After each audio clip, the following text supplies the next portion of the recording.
mind with me. And one of the things that I keep thinking about is sort of the last big disruption in my life. Well, there's been lots of little disruptions. One was picking up my entire life and moving to New York City. The shock that I had that I was actually living now in a dorm room was also a bit of a disruption. There was no kitchen in that dorm room. There wasn't a kitchen on the floor. There wasn't a kitchen in the dormitory at all. There was a refectory, which is a fancy English way of saying they fed me. They fed us lunch and dinner. And the way I remember it, although I can't imagine this was really true, was they didn't feed us on the weekends. So no breakfast, no meal Saturday and Sunday. Now, I might be wrong about that. That's just what it feels like in memory. So pretty much, most of my meals came from this little bodega, little place across the street from the seminary named Frankie's Deli. And I got fed by a guy named Frankie and one of his employees named Jose. They had a counter that was maybe this big for food. They had a counter that they rang people up on and stuff from the store, the groceries. But if you wanted a sandwich, Jose made it, and he had a working space slightly bigger than maybe the altar here at St. Mark's. You could get an egg bacon sandwich on a piece of bread for about $1.60.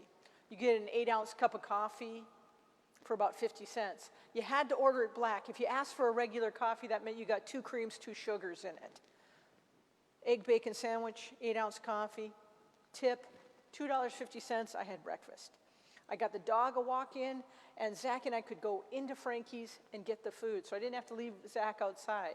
And Zach, who would walk around and sit at the end of the counter looking up at Jose like Jose was God himself, God's self.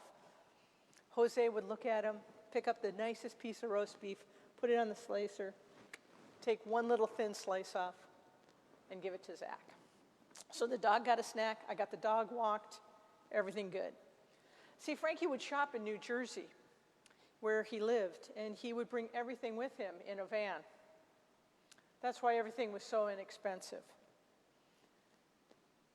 Frankie fed a lot of people. There was a woman from the Dominican Republic who'd come in. She came in right around the same time I always would with breakfast. That's why I noticed her. And he would feed her, I think, 2 or 3 times a day. And I'm pretty sure she got a cheaper meal than I got. I know she was poor. I know she was in a rent-controlled apartment. And Frankie and the guys took care of her. Frankie fed everyone. Some paid full price. Some didn't. Often some of us got a bigger portion. If Jose liked you, you got a bigger sandwich. That's just how it was. Some of the people who came in the store were newish to the city and rude, and they never forgot the rude guys. Seminarians as a bunch, we were so earnestly desiring to be better people than we ever were, came off really well at first. So we got a good first impression, and so most of us got big sandwiches. See, Frankie and Jose were not Jesus. They were gatekeepers. This gospel that you heard Cindy read this morning, it kind of makes it sound like Jesus is a gatekeeper, but he's not. The Gospel of John could be read very easily as Jesus is the gatekeeper. And obviously we struggle with that. We don't want to have Jesus be a gatekeeper and an extension, the church itself being a gatekeeper too. We don't want to put our core at the door. We want people to be able to enter into this space. It's not a helpful metaphor for us to think of Jesus as a gatekeeper. We're not a punishing religion. The gate cannot be a border that closes. It can't be like a metro turnstile where you have to pay to get through it. It doesn't work that way for me. If it did, that wouldn't be my theology. I would find something else to do and be in the world. If Jesus is keeping a gate and telling you're in and you're out, I don't really want much to do with that. So I tend to just toss out this whole gospel, which is kind of difficult to do because we hear Jesus, I am the shepherd. I am the sheep know my voice, or the metaphor, or the gate, or whatever it is, every single year. And I usually end up preaching on it, mostly because I've given Grieving Thomas off to my associate, so the next week out, I'm usually stuck with this one. But maybe there's something I'm missing about this gospel. Maybe I'm reading it wrong. Maybe Jesus isn't a gatekeeper. If you think about it, if you hear what Cindy read to us this morning, if you actually listen to it, you hear that Jesus isn't saying he's the gatekeeper. He's saying he's the gate. And John's gospel says it very clearly. You hear my voice. And the second we hear that, we get very literal. We're humans. We do that. We get this literal take on it. We miss the metaphor. We make sure that Jesus, if he's got a voice in this, he's standing by the gate, keeping it. We need to hear this as a metaphor, and we need to hear the image anew. What if the aspirational things that we're called to do in the world, our high-mindedness, our desire to bring more love, more light, more God, more goodness into the world, what if that desire for a good, orderly direction of that idea of moving in and out of that gate is what we're called to hear? What if it's a matter of our life with goodness and grace, we can move back and forth through that gate, that no one's keeping it, that there's almost a rhythm to it of that life? That metaphor of being called back and forth, of being called by Jesus or goodness or morality or high-mindedness or however that makes sense to you, of wanting to create more good in the world, needs to be what we're focused on. Not this idea of saved and unsaved, which I know for most of you, you don't really buy into anyway. But it is a grace that we can move back and forth. The reason the metaphor works for us is that we are people of time and space. It is deep within ourselves, this sense of who we are is how we move through this time and space.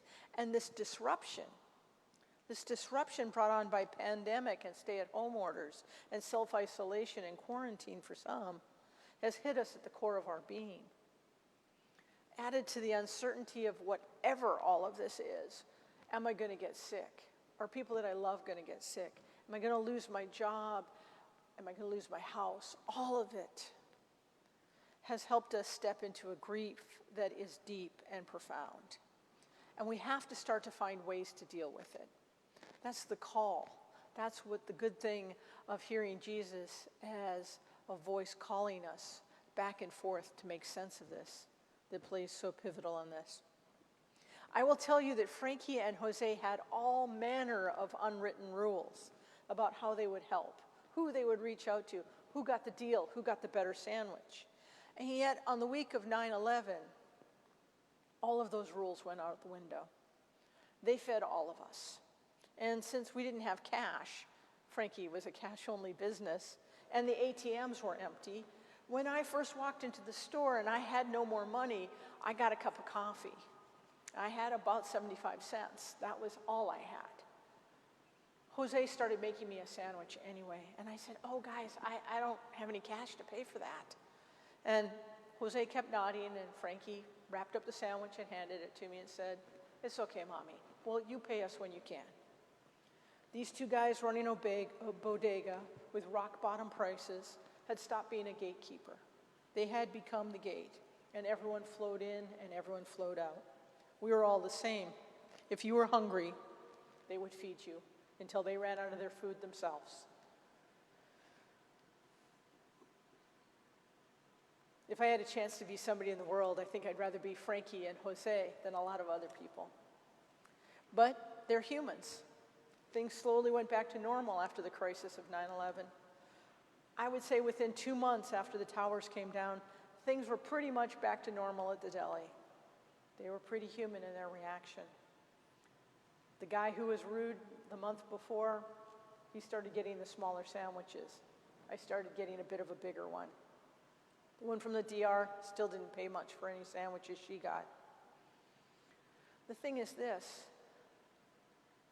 my hope, my desire, my dream, my wish for myself is that I live in that grace that allows me to be generous all the time, to be giving all the time, to live in the grace of God all the time. We're called people. That's what we strive to do. We strive to live more as a gate than a gatekeeper. So we work towards it, imperfectly, badly, troubledly.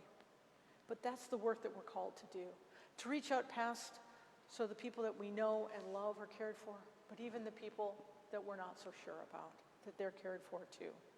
We have to continue to reach out, checking in with each other and trying to stay connected. But there's another piece of all this that is starting to make me wonder and me worried as I continue to try and reach out to all of you. We need to work on also setting aside just a little bit of time to realize that we are in grief, that things that have been left undone are still left undone, and that we need to realize that we've hoped for many things for the next month, 2, 4, 7, that may lead us to disappointment and disruption and grief. We need to feel sad about the people in the world who are suffering. And if you leave it undealt with, I think it can lead to more sorrow and even trauma. So what work can you do today to remain the gate, to let people in and out of your life, to help us believe that we are going to get all through this together, that things will get better? That's the work that we have before us.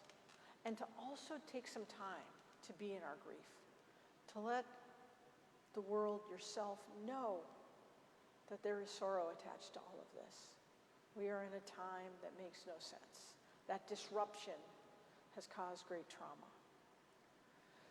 Let us breathe, let us step into it just a little bit so it doesn't take over our lives, so that we truly can invite others in and be all that we're called to be as people of goodness and light and followers of the way. And for that opportunity, I say, thanks be to God.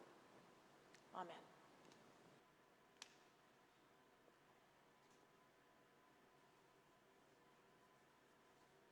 If you have a bulletin, our affirmation is on the bottom of page 6. Let's say this together. We believe in God, the Creator, from whom everyone in heaven and on earth has life and being. We believe in God the Son,